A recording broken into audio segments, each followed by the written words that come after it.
सिद्धेभ्यः ॐ नमः सिद्धेभ्यः ॐ नमः सिद्धेभ्यः ॐ नमः सिद्धेभ्यः श्रीमते वर्धमानाय नमो नमित विद्युते यज्ञानान्तर्गतं भूत्वा त्रैलोक्यं गोस्पदायते।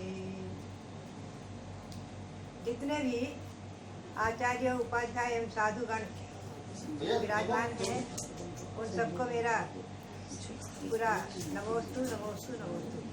और जो आरिकाएँ माताएँ हैं उनको प्रतिवंदना और साथ ही जो श्रावक श्राविकाएँ हैं उनके लिए बहुत बहुत मंगल आशीर्वाद है। अब मैं आपको ले चलूँगी आज चतुर्थकालीन श्री गौतम स्वामी के वचनों की ओर।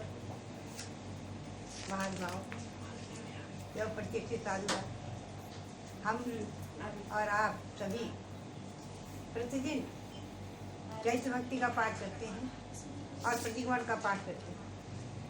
ये चैत्र भक्ति और प्रतिक्रमण श्री गौतम स्वामी के मुख से निकले हुए और चतुर्थ काल के साक्षात भगवान महावीर स्वामी के समोसरण की वाणी है। भगवान महावीर के समोसरण में जिसमें प्रथम साक्षात्कार किया है श्री गौतम स्वामी ने, जब इंद्रभूति नाम से, और उनके श्री चरणों में समर्पित हुए हैं। उस समय जो उनके मुख से निकले शब्द वही चैत्र भक्ति। सबसे पहले हम आपको वही ले चलेंगे। आज से बीन निर्वाण संवत चल रहा है 2546 और आप उसके पहले भी चलेंगे 30 वर्ष पूर्व भगवान निर्वाण प्राप्त करने के 30 वर्ष पूर्व केवल ज्ञानी जब हुए हैं तो श्रावण कृष्णा एकम को यानी वर्ष का प्रथम महीना, प्रथम पक्ष और प्रथम तिथि ऐसा खंडांग ग्रंथ में आया है 9वीं पुस्तक में।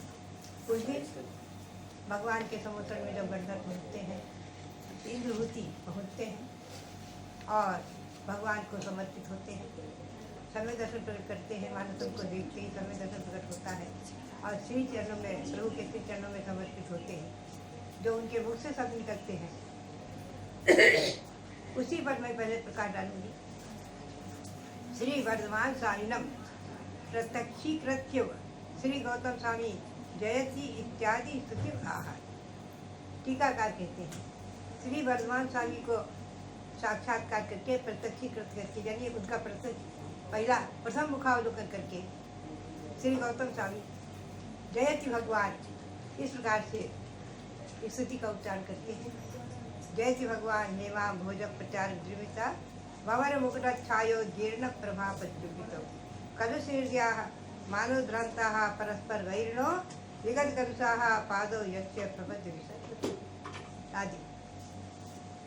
ये चैत्र भक्ति सर्वप्रथम सबसे प्राचीन हमारी रचना, हमारे जैन समाज की धरोहर, सबसे प्राचीन, अति प्राचीन भगवान के साक्षात्कार करते ही जो इंद्रभूति के मुँह से निकली और उन्होंने गणधर पद प्राप्त किया है, उस समय की चैत्र भक्ति स्तुति श्रावण कृष्णा एकम को जो उद्भूत हुई है। और इसके बारे में प्रभाचंद्र आचार्य की टीका में तो है ही है, आगे आप और देखेंगे। हम आपको सुना रहे हैं आज से ईस्वी सन 1931 की बात है। ईस्वी सन 1931 में हम तो जन्म भी नहीं थे। तो पंडित लाला राम जी शास्त्री हुए हैं, उनसे हमारा साक्षात्कार हुआ है। शिलिकावस्था में भी, आरिकावस्था में तो सब सन 1956 में। वो लाला राम जी शास्त्री जो हैं वो चैत्र भक्ति के विषय में उद्गार अपने व्यक्त करते हैं। वो कहते हैं कि पूज्य आचार्य श्री 108 साधु जी महाराज ने अपने मुनि संघ सहित बीन निर्वाण संवत 2457 ईस्वी सन 1931 का चातुर्मास दिल्ली नगर में किया। उनके पुण्यमय दर्शन करने के लिए मैं दिल्ली गया था। उस संघ में मुनिराज श्री 108 सुसार जीवित है। इस समय मुनिराजों को हम भक्तियों से, इन भक्तियों से सदा काम पड़ता रहता था। वो प्रतिदिन पढ़ते रहते थे तथा कितनी ही विशेष समय पर पढ़ी जाती हैं। इन भक्तियों के पढ़ते समय यदि इनका अर्थ ज्ञान हो तो फिर और भी विशेष आनंद आएगा, ऐसा एक सुरसार मुनिराज ने कहा। इसलिए उसके अर्थ की जानने की इच्छा है तो पंडित जी आप इसका अर्थ कर दीजिए। पंडित से निवेदन किया तो पंडित जी लिखते हैं कि जब मैं चैत्र भक्ति का अर्थ कर रहा था तो लिखते हैं अपने कि श्री वर्धमान स्वामी न प्रत्यक्षीकृत श्री गौतम स्वामी जयत भगवान इत्यादि स्थिति वहाँ ये टीकाकार की सब।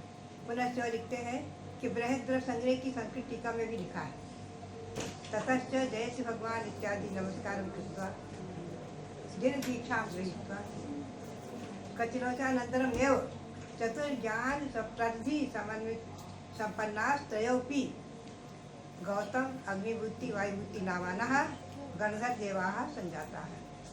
गौतम स्वामी भक्त्योपकारार्थे द्वासांग शुद्ध रचना कृतवान। यह बृहद द्रव संग्रह की टीका की संस्कृत पंक्तियाँ पंडित लाला राम जी ने उद्धृत की। तो कहते हैं कि तदनंतर उन्होंने कहा है कि इन दोनों कथनों से निर्वात सिद्ध हो जाता है कि इन भक्तियों में से चैत्र भक्ति भगवान महावीर स्वामी के मुख्य गणधर भगवान गौतम स्वामी की बनाई हुई है। इससे इनकी प्राचीनता प्रौढ़ प्रमाणता भी सिद्ध हो जाती है। यह उन्हीं लाला राम जी के शब्द हैं। इस स्तुति में कृत्रिम अकृत्रिम चैत्यालयों का वर्णन है आदि। तो आगे वो लिखते हैं कि इस ऊपर के कथन से भी सिद्ध हो जाता है कि चैत्र भक्ति महावीर स्वामी की केवल ज्ञान के समय ही बनी हुई है। अर्थात चतुर्थ काल में जब 33 वर्ष 8.5 महीना शेष रह गए थे उस समय की रचना है। ऐसी ऐसी चतुर्थ काल की रचनाएं न जाने कितनी हैं जो अज्ञानता के कारण हमें मालूम नहीं है आदि ये लिखते हैं। तो और इन्होंने लिखा है कि इसकी टीका जो उन्होंने की तो लाला राम जय शास्त्री मोरेना मध्य प्रदेश फाल्गुन शुक्ला द्वादशी वीर निर्माण संवत 2458 सन 1932 ये 32 में उन्होंने अपने उद्गार व्यक्त किए और उसमें छपा हुआ है एक हमारे यहाँ है लाइब्रेरी में भक्ति संग्रह पुस्तक हिंदी अनुवाद जो उन्होंने किया हुआ है उसमें ये पंक्तियाँ उन्होंने दी हुई उससे मैंने उद्धृत की। मध्यात्माओं महानुभाव और सभी मुनि और आरिकाओं को मुझे कहना है कि आप लोग हमेशा चैत्र भक्ति पढ़ते हैं, त्रिकाल सामायिक में पढ़ते हैं और प्रतिक्रमण भी करते हैं। तो लाला राम जी के सामने प्रतिक्रमण की चर्चा नहीं आई होगी। जब हम लोग पाक्षिक और दैशिक प्रतिक्रमण करते हैं और उसमें जब प्रतिक्रमण ग्रंथत्रयी ये आचार्य श्री शांताचार्य महाराज की प्रेरणा से ये प्रतिक्रमण ग्रंथत्रयी आचार्य श्री शांताचार्य महाराज की प्रेरणा से ये सन 1945 में छपी है शायद।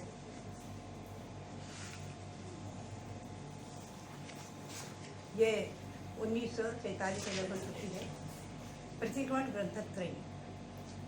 इसमें श्री प्रभाचंद्र आचार्य ने तीनों प्रतिक्रमण के प्रारंभ और समापन में दिया है कि गौतम स्वामी के द्वारा रचित रचना। तो देखिए आप उसके बारे में मैं आपको सुनाऊं। प्रतिक्रमण ग्रंथत्रयी में जो सन 1947 में छपी है आचार्य श्री शांताचार्य चक्रवर्ती आचार्य शांताचार्य दिगंबर जनवाणी जीर्णोद्धारक संस्था से प्रकाशित है। यह प्रतिक्रमण ग्रंथत्रयी एक बार जब मैंने उन्हें दिखाई मेरे पास बहुत उन्हें आश्चर्य हुआ और आनंद भी आया, लेकिन चूँकि वो थक चुके थे और बिल्कुल अपने चारों समय में चल रहे थे तो फिर उसकी लेखनी उनकी नहीं चली। इसमें उन्होंने दिया है श्री प्रभाचंद्राचार्य विरचित टीका अलंकृता।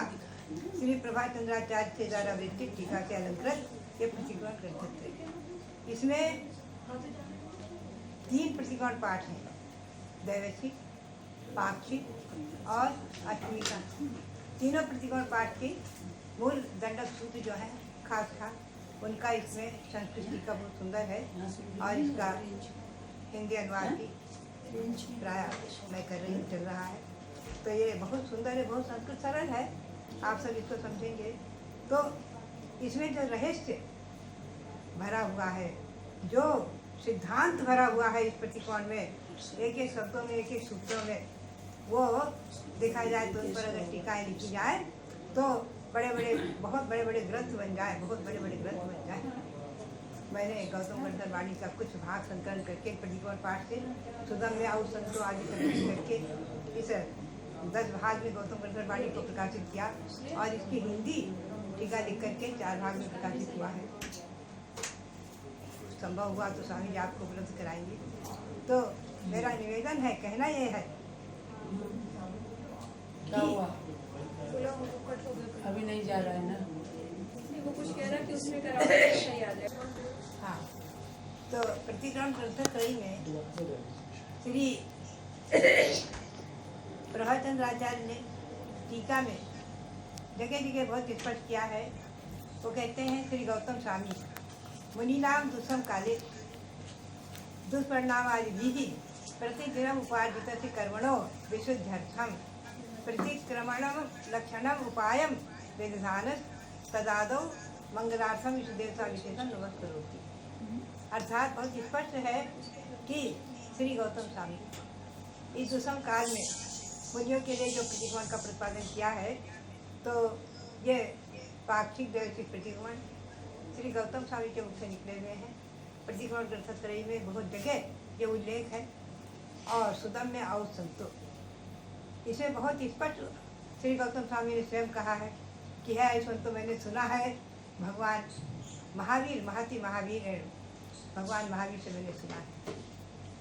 और आगे वो स्वयं कहते हैं, जो सारो एस सारे सु सो सारो एस गोयम सारम झानंति नामेन सब बुद्धि देशितम। ये प्रतिकोण में एक काव्य आता है कि हे गौतम, तो सब सार में भी सार है। वो सार क्या है? ध्यान, इस नाम से जो कहा गया वो सार है। ऐसा सभी सर्वज्ञ भगवंतों ने कहा है। तो आप और हम आज भाग्यशाली हैं, पुण्यशाली हैं जो चतुर्थकालीन रचना श्री गौतम स्वामी के मुख से निकले हुए शब्द। और गौतम स्वामी, आप ध्यान रखें, हमें और आपको सबको मालूम है कि 30 वर्ष तक भगवान केवल ज्ञानी रहे हैं, तो भगवान के कमोषण में ही रहे। और जिस दिन भगवान ने मोक्ष प्राप्त किया है पावपुरी से, उसी दिन सायंकाल में श्री गौतम स्वामी ने पावपुरी में ही केवल ज्ञान प्राप्त किया है। तो बराबर 30 वर्ष तक भगवान के चरण सानिध्य में रहने वाले गौतम स्वामी, उनके मुख से निकली हुई वाणी चैत्र भक्ति और ये दैवसिक प्रतिक्रमण जो हम और आप करते हैं साधुगण, और पाक्षिक प्रतिक्रमण बड़ा जो हम और आप करते हैं, उसके दंडक सूत्र, ये सब गौतम स्वामी के मुख से निकले हुए हैं। प्रतिक्रमण ग्रंथत्रयी में टीकाकार ने स्पष्ट किया है। भक्तात्माओं, महामुनियों और साधुओं के प्रति मेरा तो विनम्र निवेदन कि हम और आप बहुत ही भाग्यशाली हैं जो आज उनके रहस्य को और उनके शब्दों में कितना कितना अर्थ भरा हुआ उसे समझने का सौभाग्य प्राप्त हो रहा है। देखिए, जैसे उन्होंने कहा, चौनम पच्यारम प्रत्यय 4 होते हैं, मिथ्या प्रवृत्ति कथा उद्योग आदि, जो कुंद कुंद स्वामी ने अपने समय साथ में स्पष्ट किया है। सामान्य पचया करू चौदह, ऐसे ही अनेक विषय हैं। धर्म ध्यान को 10 माना, दशरणम धर्म ध्यान आदि, सब प्रकार के धर्म ध्यान आदि समय समय पर मैं आपके साथ में इन पर चर्चाएं करूंगी। तो बात यह है कि ये हमें और आपको श्री गौतम स्वामी के वचनों के रहस्य को आज समझने का प्रयास करना है। पढ़ते तो हम और आप सभी हैं प्रतिक्रमण, सब साधु छोटे से बड़े तक लेकर के सामायिक और प्रतिक्रमण करते ही हैं। तो उसके रहस्य को, उसके शब्दों को हृदयंगम करेंगे तो बहुत ही आनंद आएगा। तो इसी पर हम और आप चर्चा करते रहेंगे। बात यह है कि विचार करके देखा जाए तो चतुर्थकालीन वाणी में यद्यपि आज ये निश्चित है कि जितना भी उपलब्ध सूत्र है परंपरागत गौतम स्वामी से ही चला आ रहा है, ये निश्चित है। गौतम स्वामी के बाद जो सुतकेवली हुए, भद्रबाहु स्वामी तक का, फिर 683 वर्ष तक जो अंगपूरधारी हुए, उसके बाद श्री हरसेनाचार्य हुए, जिन्होंने अपने शिष्यों को बुद्धन भूतरी को पढ़ाया, छठखंडागम ग्रंथ दिया। और ऐसे ही तिरुपति इत्यादि जो भी ग्रंथ हैं, कुंद कुंद देव है स्वयं आदि। तो बात यही है कि सब जितनी भी आज वाणी हमें उपलब्ध है परंपरागत उनकी है, लेकिन साक्षात उनके मुख से निकली हुई वाणी वो इन 4 रूप में हमें मिल रही है। चैत्र भक्ति और गंधर्व मंत्र और दैविक प्रतिकोण, पाक्षिक प्रतिकोण। तो इन्हीं पर हम और आप चर्चा करते रहेंगे। मेरा निवेदन आप लोगों से कि सचमुच में चैत्र भक्ति के अर्थ को हृदयंगम करते हुए हम और आप पढ़ेंगे तो आनंद ज़्यादा आएगा और पुण्य का संचय अधिक होगा। इसलिए हम अभी चैत्र भक्ति पर ही चर्चा करते रहेंगे। सबसे पहले प्रथम काव्य में श्री गौतम स्वामी ने कितने अच्छे शब्द कहे हैं कि जयति भगवान आप जैसी हो। क्या स्वर्ण कमल पर विहार करते हैं, आपके श्री विहार में स्वर्ण कमलों की रचना होती है और परस्पर के विरोधी जंतु भी, जीव भी, तिरंज भी परस्पर मैत्री भाव को प्राप्त होते हैं। विगत करुषाह पादो यच्च प्रबद्ध विशेषतु, आपके चरणों का आश्रय लेकर के वो क्रोध आदि से रहित, मान से रहित और विद्वेष से रहित होकर परस्पर मैत्री को प्राप्त हो जाते हैं आदि। कितना सुंदर अर्थ से भरा हुआ है। और इस चैत्र भक्ति में कृत्रिम अकृत्रिम जिन प्रतिमाओं की वंदना, जिन मंदिरों की वंदना और नव देवों की वंदना, नव देवताओं की वंदना आदि है, महत्वपूर्ण विषय इसमें है। इन पर हम और आप चर्चा करते रहेंगे। तो मेरा आप लोगों से निवेदन और कहने का अभिप्राय यही है कि हम और आप इस चैत्र भक्ति के रहस्य को समझें और समझ करके और जब उसका पाठ करते हैं तो एक एक पंक्ति का, एक एक शब्दों का अर्थ समझते हुए अगर पढ़ेंगे तो आनंद का अनुभव विशेष होगा और पुण्य संचय भी विशेष होगा, कर्म निर्जला भी विशेष होगी। तो और ये विश्वास दृढ़ प्रतीति के चतुर्थकालीन वाणी साक्षात गौतम स्वामी की आज हमें उपलब्ध है। ये अपने सौभाग्य की सराहना करते हुए हम अपने को धन्यता का अनुभव करते हुए और अपना दैनिक चर्या जो अपनी है, दैनिक चर्या साधुओं की 28 तिथि कर दूँ, उस पर भी हम चर्चा करते रहेंगे।